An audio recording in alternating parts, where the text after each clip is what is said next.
Ukrainian commandos are fighting Wagner-backed rebel forces in Sudan. The rebel Rapid Support Forces are locked in a civil war with Sudan's military, and Kyiv has deployed troops to try to push the RSF out of the capital, according to several Ukrainian soldiers involved in the operation. Kyiv has reasons to send troops to Africa.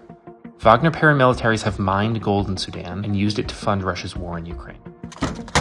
In addition, Sudan has one of the largest stockpiles of weapons in Africa and has been supplying Ukraine with munitions since Russia invaded in 2022. For Kyiv, sending troops to the country is not only helping an ally, but was also a chance to disrupt Russian military and economic activities in Africa. The Wall Street Journal verified the locations of videos provided by Ukrainian soldiers who deployed to Sudan.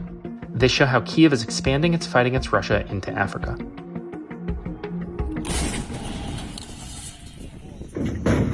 The first wave of Ukrainian troops landed in Sudan in August. At the time, neither side was fighting at night, and Ukrainian commandos began conducting night operations in and around Khartoum.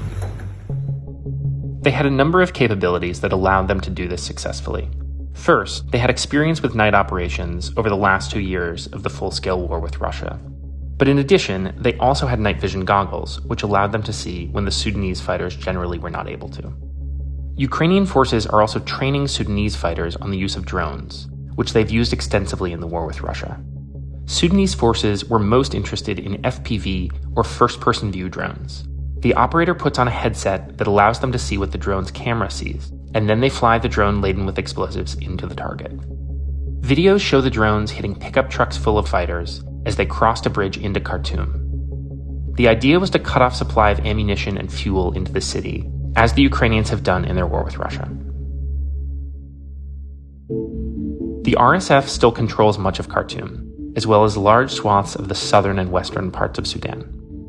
In recent weeks, the Sudanese military has scored a series of victories. Experts attribute their progress in large part to their use of precision drones.